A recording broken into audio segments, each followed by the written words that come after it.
We're here because free speech is under attack.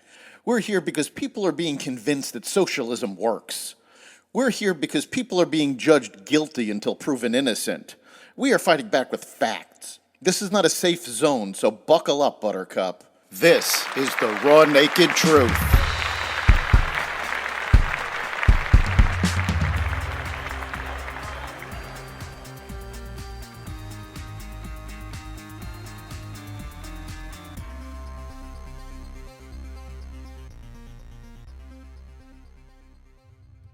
Ford slows work on EVs, Congress tries to avoid shutdown, and more.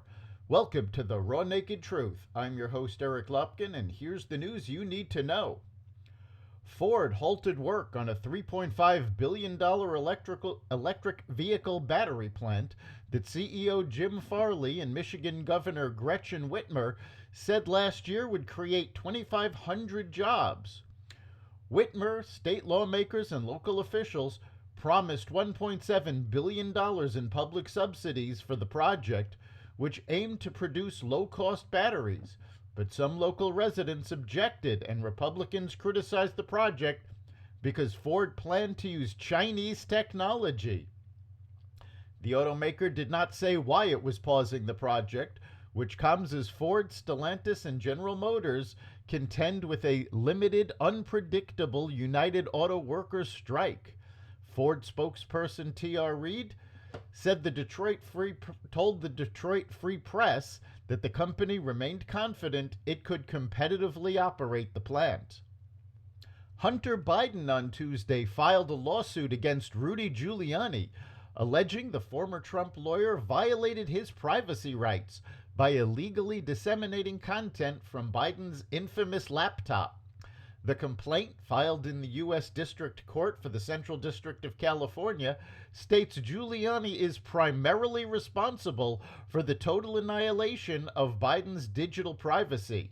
It also names Robert Costello, a former federal prosecutor who previously represented Giuliani as a defendant. For the past many months and even years, defendants have dedicated an extraordinary amount of time and energy toward looking for, hacking into, tampering with, manipulating, copying, disseminating, and generally obsessing over data that they were given that was taken or stolen from plaintiffs' devices or storage platforms, including what defendants claim to have obtained from plaintiffs' alleged laptop computer, Biden's attorneys wrote in the complaint, claiming that the data was not even from a laptop, but from an external drive. The contents of this external drive include pictures, videos, emails, and other data that, since their initial publication by the New York Post in 2020, have placed Biden in legal jeopardy and caused political problems for his father, President Biden. Previously, Biden's lawyers have admitted that yes, the laptop did belong to Hunter and the data was correct. Residents of Lahaina, the historic Maui town destroyed by a deadly August 8th wildfire, were able to start returning to their homes on Monday. The first group of 23 property owners who picked up permits to go back were those with property above Waikoa Wayside Park, one of the first neighborhoods cleared of toxic debris after the fire raced through the coastal town, killing at least 97 people.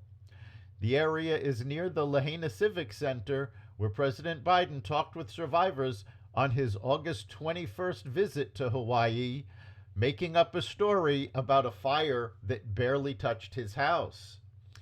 Daryl Oliveira, interim administrator of the Maui Emergency Management Agency, said authorities hope to let more people return soon, but the Environmental Protection Agency has the final say. New York is calling up another 150 National Guard members to help deal with the crush of migrants in the Big Apple, including by processing asylum seekers' work permits, the governor announced on Monday. The move comes as a Lower Manhattan federal office opened and began processing at least 40 applicants waiting to get work authorization. I walk around New York, Manhattan, Brooklyn, Staten Island, asking stores if they need work done, said Ayad Nafal, a 56-year-old former candle factory owner from Venezuela, to the New York Post outside the new Beaver Street Processing Center.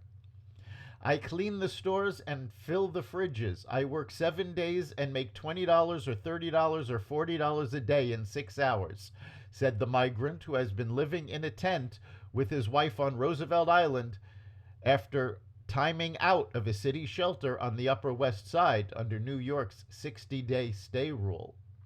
New York City and the governor have asked the Biden administration for more money to help them, and also trying to get them to change their policies to stop allowing so many migrants in.